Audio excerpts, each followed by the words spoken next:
All right, I want to welcome on my next guest. We've got NFL Network analyst, Ivy League legend, and former New York Giants scouting guru. We got Mr. Marc Ross. Marc, is everything going for you?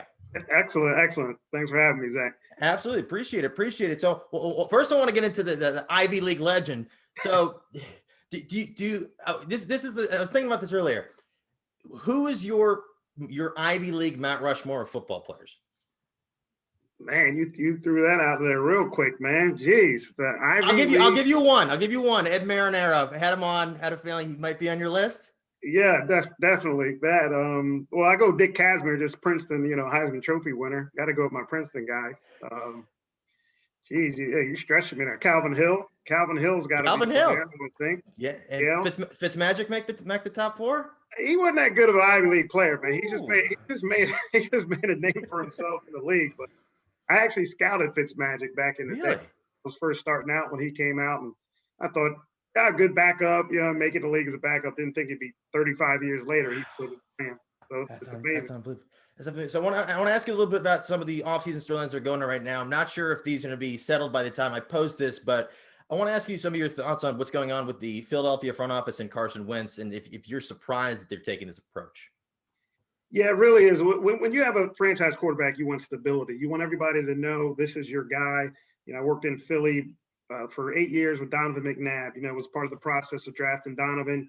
Worked in Buffalo for 3 years where it was chaos with the quarterback situation. Then I got with the Giants with Eli Manning, obviously the most stable of the stable as far as, dependability. So as far as with Eli and Donovan, everybody knew this is the guy, and let's build the team. Let's work around this being the guy. Whereas Philly now is just, all right, Carson, they give up so much to go get him, and then he plays well, then falls out of favor. And now they draft Jalen Hurts in the second round to create even more controversy. Then Carson doesn't play this well, obviously, this year. But then you thought when they brought Nick Sirianni in there, it would be, all right, now we're going to recommit to Carson because this is Frank Reich's guy. We're hiring him out of the blue because he's Frank Reich's guy. But now all of a sudden it seems as if he's back on the trading block again. So the sooner they get that stabilized, the better for the entire organization. And I'm not sure what their strategy is there, but the sooner it gets resolved, the better. And I think it's really kind of unprecedented with a team giving up so much to get a guy, and so soon afterwards they're trying to part ways with him. It's really a unique and disappointing situation for all involved there. Which front office do you think is an easier route ahead, Philly or Houston? Well, I think Philly does, just because they're established. They know they've been around each other, the ownership. Howie Roseman's been there, whereas with Houston, the Deshaun Watson situation and why that came to pass is amazing to me, where the biggest commodity in sports is a franchise quarterback. And not only you hear franchise quarterback, but Deshaun Watson is a Hall of Fame type quarterback. You're not just talking about a regular guy. You're talking about someone who could go to a Hall of Fame. So for it to come to this, it's really malpractice in the organization. And whoever is at fault for that, whether it's this Jack Easterby guy or the ownership, that really is malpractice, where a guy of Deshaun Watson's caliber is not happy and wants to get out of there, because that's all you want as far as an organization. You've done the hard part. You've got a franchise quarterback, a Hall of Fame quarterback. Now make him happy and do all you can with your organization to make him thrive and survive. And it seems like they're doing everything not to do that. So I would say Philly's easier if I had to compare the two. Did you have any comparable situations? I know it's not going to be the franchise quarterback during your time in either Buffalo or New York or Philly, where there's a guy who you knew you wanted in the building, but he didn't want to be there? Not really. I can't think of it. Usually we were kind of stay by a part of stable organizations and winning organizations. So whenever we recruit for agents or we kind of retain our guys, everybody kind of wanted to be there, and we kind of could coax people, choose who we wanted to. I don't really remember right offhand of someone saying, I'm disgruntled, I'm unhappy, I want to get out of there. The Odell situation with New York, I was gone at that point. So that would come to mind, but I wasn't a part of that. Hey, one last current league question. Who do you think made the best front office hire this offseason? I really like Atlanta with Terry Fontenot. I just think he's earned his way to get there, and especially hiring out of the same division with the Saints. All he's done with the Saints. So I thought that was a shrewd move by Atlanta, and Terry's, a guy I really respect and like the things he's done, and think he has a bright future. What about here in DC with Martin Mayhew? Man, I love Martin. Martin actually worked with us in New York for a year when he, was let go by Detroit, and then just kind of found a home with us just for a year, and really enjoyed working with Martin. And I think Martin learned a lot from the way we did things well. And I'm glad he got a chance back in San Fran to kind of reinvigorate his career and rejuvenate his career, and definitely to go back home since he played for Washington, to go back with that situation. Looked kind of tenuous at first when they hired Marty Herney, and it's like, oh man, here we go. But then I'm glad that they kind of shifted gears and brought Martin in there afterwards and let him run the GM side of it. Do you think it can work? Because with Rivera kind of being the top dog and having kind of two front office guys kind of answering to him, because it's an interesting buildup. Do you think that can work going forward? Yeah, I think the way it's set up is that Marty's been around, and Marty has already said, Marty's kind of, egoless with that. And I think the way they set that up, everyone knew what their roles were. And that's what it is when you get a part of the front office or coaching. You establish what the roles are at first, and everybody should fall in line. It's when you don't establish people's roles and titles and responsibilities, that's when you see a lot of backstabbing and undermining and here to there. But it seems as if they have clearly defined roles there with talk about Marty being, selfless. I mean, Martin Mayhew is one of the most selfless people you have, Ron Rivera as well. So I think it'll work just because of the personalities you have and the established identities. Yeah. So I want to get into your career a little bit. How'd you end up at Princeton? Well, so I'm from Philadelphia area. And kind of always grew up wanting to go to the University of Pennsylvania, to go Ivy League. But once I started getting recruited, and Princeton started recruiting me for football, and I went to campus, and it was just amazing. There's nothing like it. I'm a little biased, but I've scouted for 20 plus years, and I've been at every campus in the country. So ours is the best. Princeton's the best. So I got there, and the coach that was recruiting me, Steve Verbit, he's actually still on the staff there. And he just did a wonderful job and just made me feel welcome. When my parents came up there, they loved it. They fell in love. So it kind of was a no-brainer that I was far enough away from home, an hour away from Philly, but just the campus and Princeton, the prestige and the recruiting side of it, they really did an outstanding job with making me feel wanted. So it really was an easy choice. Was that Whole Foods there before when you were there? I remember because I've been to Princeton. I've been to Princeton in a while. There used to be a beautiful Whole Foods right down the road. I don't know if it was. Man, if it was, I wasn't going to no Whole Foods, man. I'm going to Wawa getting dollars. What are they called? Fresh Fields. It was Fresh Fields. Shout out to Fresh Fields. Nobody talks about Fresh Fields. Yeah, no, man. I wasn't thinking about no Whole Foods. If Princeton wasn't on the table, what was your next choice? I would have went to Penn. And it was right there. They did a good job recruiting as well. And actually, my sophomore year, we won the Ivy. My junior and senior year, we lost to Penn, and that group I would have been in there with. Actually got to become good friends with a lot of players that were on that Penn team that I would have been a part of their recruiting class. So I would have won either way, but definitely Princeton definitely set me up with the connections and the networking that shot me off in my career. So all student athletes always talk about, all right, you got a lot to balance. You got your school life, you got practice, you got working out, you got training, you got games. How much added schoolwork is it when you think about an Ivy League education? Well, I really can't compare because I don't know how much the other ones do. I think any college student, there's an adjustment, but especially with Princeton, I just had to learn, and most people just have to learn how to handle all the work that you have that handle. You're just impossible to just treat it like you do in high school. In high school, things kind of came easy to me. And once I got to Princeton my freshman year, I had to get, kind of punched in the mouth a little bit, like, whoa, you got to buckle down and kind of learn how to study, learn how to budget your time. So I think that's the biggest thing with Ivy League schools with Princeton is learning how to handle all the coursework you have.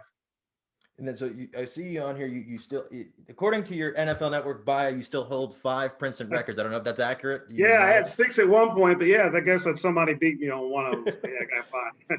So when you're putting up all these accolades, obviously with an Ivy League school, were you thinking about the NFL as potentially a player, or what was your mindset? I never, even when I was playing, I had a good career, but I knew, and there was another guy that played with me, an offensive lineman, and his name was Carl Teeter. And when the season was winding down, we had scouts coming in that watch us practice and things of that nature, and had some workouts after. But I really was kind of checked out, knowing, all right, my career is over and I need to move on. And while I played at Princeton, I worked in the sports communications department. So I saw another side of sports more so than just being a player or a coach, and knew that there could be a career behind the scenes. And there were so many jobs behind the scenes. So I got to, do that and be in touch with the athletic directors and see what went on behind the scenes. And that's when I knew, hey, I want to continue my career in sports, not as a player, but doing something else. I didn't know what exactly, but I just knew I wanted to be involved. And then for somebody that wants to kind of model your career path, how did you get your foot in the door? So at that time, it was just sending out typing up resumes, putting them in envelopes, putting stamps on. I know this generation now, I say this all the time when I mentor, it's not just pushing a button in LinkedIn or Indeed and, you got your resume out to 300 people. It's, you had to type it up and address it and do research to find out where people were, get addresses. So I was just doing that, just sending out resumes to anybody possible, NFL teams, college departments, league offices, and marketing companies, just anything.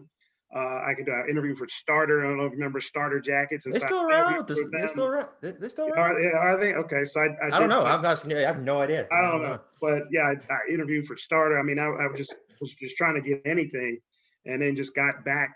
Just you get a lot more no's or just no responses than you do yeses. But the first yes I got was with the New York Giants in their public relations department. And then from there, I worked for them, and then things just started kind of happening where you network, you meet, you hear about things, you go from one to another. So worked for the Giants, and then I worked at Columbia University in their athletic department. Then I worked with the Eagles in the scouting department, went to grad school, all these internships, went to grad school. And then once I was done at grad school at UMass, hired full-time as a scout with the Eagles. And so how did you sort of make a name for yourself? What were you kind of doing that you thought kind of set yourself apart from the rest of the guys in the front office? Man, I just had, I was selfless. Again, I always tell this, selfless, but I had, independent thought. I had independent thought, and I was strong in the convictions that I did. Obviously, I did the work. That's a prerequisite when people don't understand. It's like working hard. That should just be the baseline for what you're trying to get in a job. But okay, what else can you add? And I added, I think I had a natural talent for scouting and seeing things when I would sit with the directors and stuff, and I had natural eye to do that. But also was strong in my convictions, but a team player willing to do anything for my department, for my superior, whoever that was. And just from that, you work for someone and you do that, and they're like, hey, this guy's kind of, he's talented, he's good, he's special, and then they'll recommend you somewhere. Just trying to, so you have to take care of business where you are, but network, but you have to be talented with it. What's the smallest school you visited to check out a player? Man, I've been to them all. Anything where you have to ask for directions, like, all right, this is not on the map, you got to find. Yeah. Well, first starting out, that was great back. And again, talking about not having LinkedIn and Indeed back in the day, we didn't have GPS, so you had a map, a big atlas. It was like the most fun thing starting out each year.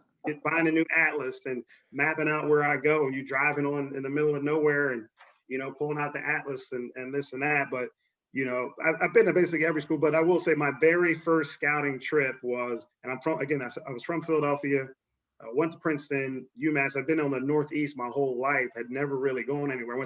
Took a trip to Atlanta for a family reunion, but besides that, hadn't really been anywhere. And my very first scouting trip, I had to go to the University of Montana. So I flew all the way out there, man. At the middle of the night, I get there and I'm just like, what is going on here? So, and I had 7-Eleven there, right? They got a 7-Eleven out there? 7-Eleven? I don't know what they had. I was scared to death. But I had to drive. So I scouted that next day at the University of Montana. Jason Pierre-Paul, I still remember the player's name. He was number 37, a linebacker. And I had to drive from there to University of Idaho, which was like a 5-hour drive and winding through the mountains and stuff, man. I was like, man, what am I doing here? But it was a pretty special time back then. I have a question. Why do you think there isn't as much effort putting into scouting for international players in the NFL? Well, the NFL is trying to develop their international department with that. Actually, a friend of mine, another Princeton grad who was a freshman when I was a senior there, named Damani Leach. He kind of runs the NFL league office's international program development program. I consult with the league office, and a few years ago, I actually got to go to Australia where we kind of had a Oh, combine in Australia for people. So there is that effort. They're just so far behind with football. I mean, they don't know the basics. And even if you have someone that's fairly athletic, they're just so far behind with the skills that they need. So that's what the NFL is trying to do, promote kind of grassroots developmental programs in a lot of different countries to hopefully, let's say it might take 20 years, but to try to just develop players overseas.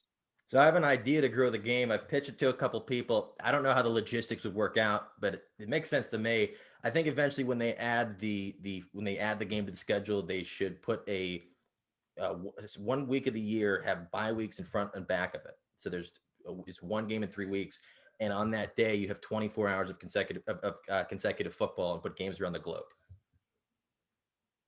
I'm sure that that one.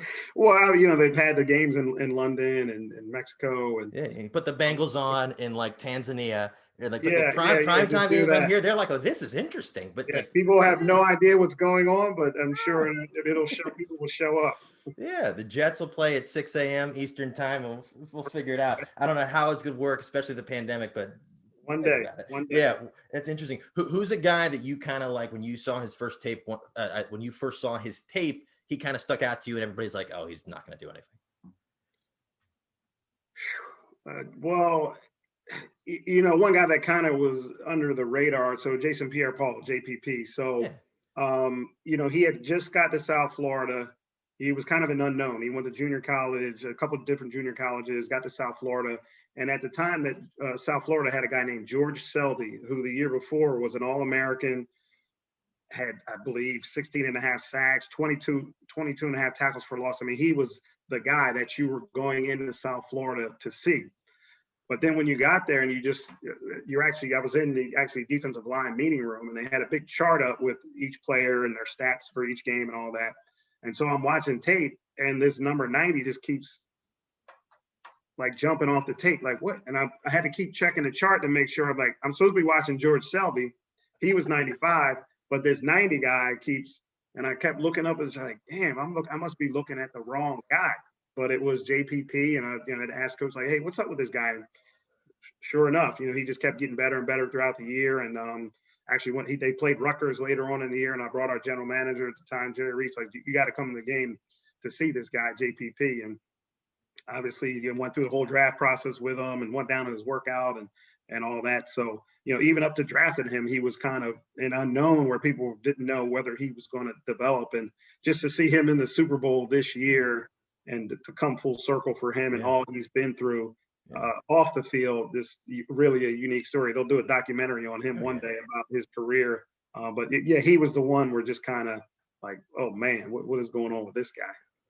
After the fireworks incident and after the car crash, did you think, all right, this is it for him, or did you think? I mean, the guy that blows his hand off and breaks his neck, and people forget he broke his neck a couple of years after that, and he's still doing it. But I mean, maybe the most unique talent person that I've been around in 20 plus years of scouting. Because I remember when he came out there, that first came back, he had the club. I'm like, all right, this guy's different. This guy's built different. Oh yeah. Did you what was the first time you saw a scout like the kind of like the reports on Brandon Jacobs? Because I know I interviewed him. I know he bounced around a little bit before he ended up, I think it was in Southern Illinois. Yeah. So I was with either Philly or Buffalo when Brandon came out. I wasn't with the Giants as part of that draft process, but I remember seeing him at the East-West All-Star game out in San Fran. It was out in San Fran at the time, and they were practicing in the baseball stadium. And he just looked like, what is that defensive lineman doing over there, hanging out with the running backs and stuff? And Brandon helped us win that Super Bowl, couple Super Bowls. How quickly can you see if a guy's got it? it should be, for me, I kind of can see it maybe just 10 plays or so. I mean, you just see the skill set, you see the athletic ability, you see the effort, you see if he's showing up on tape, you see the movement, the feet. So to me, I can kind of identify it right away. And then you just watch more tape to kind of reaffirm what you're seeing and to see what that player does consistently or what he does inconsistently throughout watching 3, 4, 5, 6, 10 tapes, however much you watch. You're just trying to reaffirm what you're seeing instantly. It's kind of like that Malcolm Gladwell book, Blink. I don't know if you've read that book, where you should read that, where if someone's really good at something or an expert at what they do, they put in so many hours of doing it that once they come to make a decision, they can really make the decision very quickly. But it's based off of them having so much experience and putting in so many hours of studying what they're doing. And I kind of feel like that with me watching tape, watching the players that done it for so long and have such a database of information that when I see something on film, it kind of just, bam, see it, blink, just see it. Yeah. And so as you're kind of building your way up the ranks of the Giants, what were you kind of doing just to keep trying new things just to kind of stand out? Man, it was just really just, I started out as a college scout, and then that was mostly my career with Philly, and I became a director. I became the youngest college scouting director when I was 27 years old, and then I always was kind of on the college side. Of course, would watch pro film on my own and do things like that. But then once I really got with the Giants, I kind of, the general manager and Jay Reese kind of started putting more and more on my plate to expand what I could do and learning about the salary cap, learning about contracts. Always do that. And with the Giants, everyone kind of was really a collective and supportive. No matter what you did, if you were pro, college, cap, marketing department, it was really, hey, can I learn from what you're doing? Can I find out? Can I see what's going on this side of the building? Can I see what you guys are doing? So I always just kind of learned what the entire, not only scouting department was doing, but what the coaching staff was doing, what the equipment side was doing. Why are you guys doing it like that? So I always just wanted to understand the bigger picture in each department around the entire organization. Do you know who's the guy that kind of sold everybody on David Tyree? I wasn't a part of that either. Oh, you were there for that one? You were the second one. What's that? You were there for the second one, the second Super Bowl. I was there for both, but as far as the drafting Tyree, I wasn't there when they drafted Tyree. Oh, interesting. That's but got to know David really well just because after his playing career, he worked for us for the player development department. But I wasn't there. I wasn't there with part of their draft process with him. What were those Super Bowls like? Just indescribable, man. It's just you just get on a run there, especially with us, where the 2 years we were. We weren't 13 and 3 or 12 and 4. I mean, we were 9 and 7, 10 and 6, 9 and 7. So, we kind of right to the very end, it's it's nail biting. And then once we got in the playoffs and started getting on a roll, and you just feel that sensation of togetherness that everyone has, you just feel unbeatable at the time. And, I had been a part of with the Eagles, 3 NFC championship games, and we were going 12 and 4, winning the NFC East every year. And, the number 1 seed a couple of years, number 2 seed. I mean, we were, if you look at the regular season, the part of the Eagles teams I was with compared to the Giants teams, the Eagles teams were better, you know what I mean? But we just got to those championship games and couldn't close the deal. Whereas with the Giants, we were, average regular season teams, but once we got to the playoffs, our strengths really kind of got accentuated. Obviously the defensive line and the playmakers we had on offense, and it's just magical, man. Until you go through it, you can't really feel it, know how it feels until you go through it. So a question for you: what is the most underrated front office in the NFL right now that nobody talks about and they're not getting the great credit? The most underrated? Oh man. Who's doing? So people that are always thinking my team's not doing anything right, and you're like, just wait. Yeah. No, I guess the teams that are winning, Baltimore always does a great job. Historically has done it. I don't think they're underrated. I think so. That's hard to say. You threw me a curveball with that one to say who's underrated. Interesting. And then, so I have a question. When did you kind of, one other question about front office. What's the largest number of hours you've ever spent in 1 week watching college tape? Ooh. You just lose count. You don't even count. You just go day to day and you just knocking it out. And especially when you're traveling, when you're on the go. So what happens for a college scout, let's say, is you're just traveling to Florida. You go down to Florida. Let's say you're at Florida State one day or a day and a half, and then you go to University of Florida and you're at South Florida and then University of Miami. And each day you're just, in there from 7 in the morning until whenever you leave practice at 6:30 at night, and then you're traveling to the next place. You get to the hotel and you're typing up reports, and man, you go to sleep and you're on to the next one. But then preparing for the draft, really draft meetings, you're knocking out a lot of tape. You're meeting, and then you're watching tape at night. So you don't even, when you're in the NFL, you don't count hours. You just go. Do you think there's going to be a lot more misses this coming year and in the last year in terms of draft evals, since there's not as much kind of like face-to-face interaction and a lot more virtual, and maybe you're not seeing it up close and personal? No, I think that actually I'm betting on it might be better, just because it'll really, the essence of good players is what they do on film. And post season is when things start kind of going awry, where the people who are good players, they start getting torn down for things, and the people who aren't great players are built up for 40 times and vertical jumps and things like that. So I'm thinking this year it might be the teams that have strong evaluators, film evaluators, will do really well, and more teams will stick to the essence of what scouting is, and that's what you evaluate on tape, and not what happens in non-realistic game situations of the combine and workouts, things of that nature. What's your favorite draft story? The favorite one, well, just as far as like draft day, or like a draft day story that you're like, this is unbelievable. well, I'll go back to when I was with Philly with Donovan McNabb, and part of that whole process, and at the time it was the group of quarterbacks, Tim Couch and Achilles Smith, Cade McNown, Dante Culpepper. So there was a group of guys, and Donovan really wasn't. We kind of stepped out with him as well, where he wasn't the consensus. Hey, this guy's going to be a great NFL quarterback. And if you remember, that's when the Philadelphia fans, they wanted Ricky Williams. So the running back from Texas, Heisman Trophy winner, and the town was going crazy for months about we should draft Ricky Williams with the number 2 pick.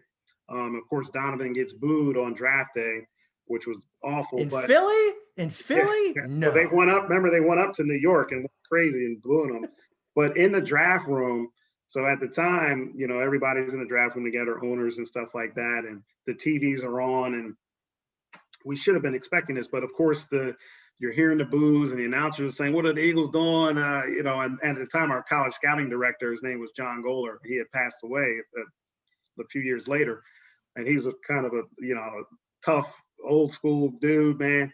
And he just went over to all the TVs talking about what are the Eagles doing, and he just went over to the power cord and just ripped all the power cords out the wall. Like, this is our guy. We don't need to hear this mess anymore. And guys that are part of that, my scouts and friends that were part of that, we always talk about that story. Just like, he didn't care if the owners were in there or what. Like, this is enough. Enough is enough.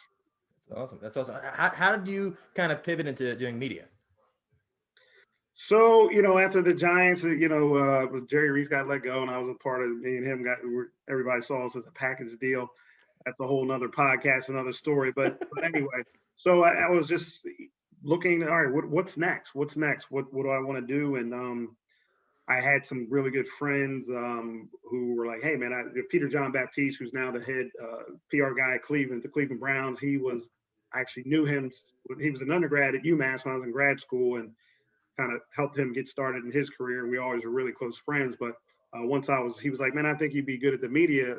I'll put you in touch with someone, a media agent who I really trust, and see if he can help you out. And just from there, I just started